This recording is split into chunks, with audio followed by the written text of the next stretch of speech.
this song is pure nostalgia for me. But they're singing in a bathroom. So it's Barenaked Ladies singing in a bathroom, which is a phrase I never thought I would say. 1, 2, 1, 2. It's been 1 week since you looked at me. Knocked your hand on the side and said I'm angry. 5 days since you laughed at me, saying get that together, come back and see me. 3 days since the living room. Great songwriting. It's my fault, but couldn't tell you yesterday. You've forgiven me, but it'll still be 2 days till I say I'm sorry. Hope the now wants to hoodwink, so make you stop think. You think you're looking at acting man, and someone fish to the dish, although I like the challenge since I like the sushi. Never touch a frying pan, hot like wasabi when I bust rhymes. Big like the and rhymes, because I'm all about value. Bert Camper's got the mad hits. You trying to match wits, you trying to hold me, but I bust through. Gonna make. It's so interesting. They're so together. Like just the way they're doing the whoop at the end of each phrase. These are the original pair that the band started as, and then they expanded out and added more members. And then I think my picture here, some of the members have swapped around. So I think, is it Stephen Page who's left? Anyway, one of them is not now part of the Barenaked Ladies. Now this song is kind of fun.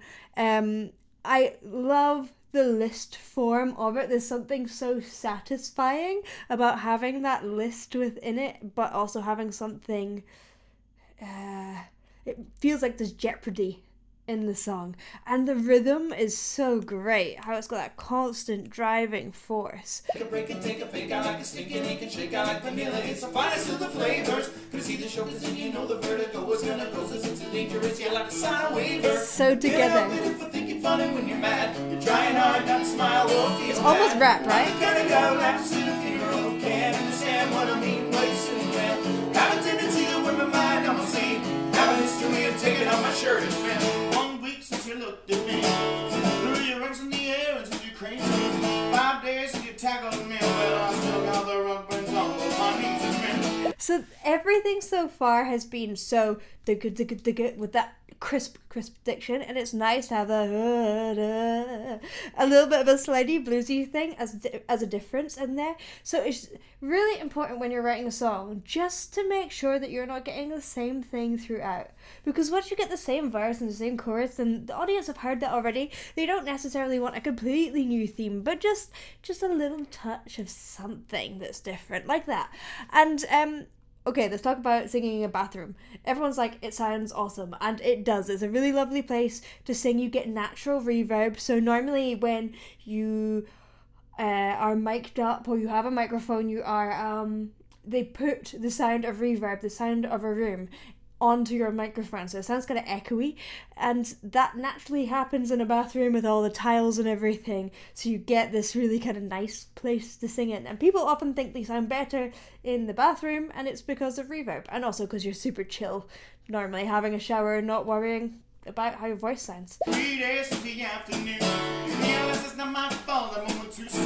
Yesterday you've forgiven me, so now I'm sitting there gotta wait until you say you're sorry. Yep. I didn't realise how many little country elements are in there. Are you? It's kind of like a little break cry. I just did a reaction to Hank Williams, and it kind of reminds me of that, actually. It reminds me of that folk structure and that really kind of speechy quality vocal with a little touch of blues in there.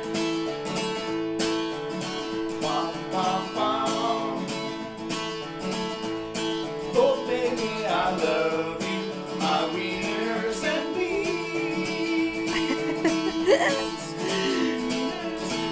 China, the Chinese chicken. Chickadee China, the Chinese chicken. Chickadee China, the Chinese chicken. Chickadee China, the Chinese chicken. You have a drumstick in your brain. One of the things that's really fun about this, and even in the vocals there, you know, it's not taking itself too seriously. It's like, I don't care if this is the most beautiful note ever. I'm just enjoying singing it, and you really get that vibe with this song, that it's just fun.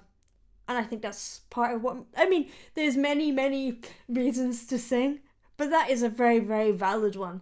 And it's nice to kind of, when you're having fun, when they're having fun, I'm having fun watching them, which is really cool. Watching X-Files with the lights on. You put on the maze on. Smoky mention this one like Emerson. I'm getting frantic. Last thing I'm tantric. Last thing is guaranteed to satisfy. The chorus now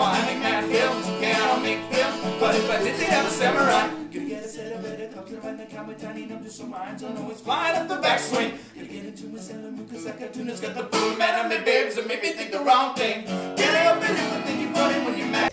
Again, some really beautiful nuances in there, going to that tiny dynamic and building it up. I'm making those real difference between quiet and loud. It's something that I find with my students a lot. When I'm like, sing loud, they're like, say this is as loud as you can possibly get, and quiet's like on screen, like here. People are within this range, they're here and quiet and this and loud, and you can make that massive, and they're doing that there. It's so fast. I don't know how they get all those words in. It's incredible, and their diction is fantastic, I have to say. It's so fun practicing that. How'd you get good at it? Practice really slow, really slow, and then go over and over and try and get it as crisp as possible. You can find out, and you just Google. There's so much information online about where the placement of your tongue should be to make it as crisp as possible. Things like a k can get really lost, so you want to bring your k sound as far forward as possible, so you sound like a snare drum. Little things like that make it more crisp. Trying hard not to smile or feel bad. I'm the kind of guy who laughs at a funeral, can't understand what I mean. Have a tendency to whip my mind on my sleeve. Now the history of losing my shirt has been 1 week since you looked at me. Dropped your arm to the side and said I'm sorry. 5 days since I laughed at you and said, oh, what the 3 days since the living room. Realized we're both to blame, but what could we do yesterday? You just smiled at me, cause it'll still be 2 days till we say we're sorry. I have a little note here to tell you about. At the time, they were known for being really in front of technology and doing stuff like having an interactive press kit and using new technologies like a floppy disk. Do you remember a floppy disk? Oh. It'll be 2 days till we say we're sorry. Still be 2 days till we say we're sorry. We're best idiom home of the Robbie.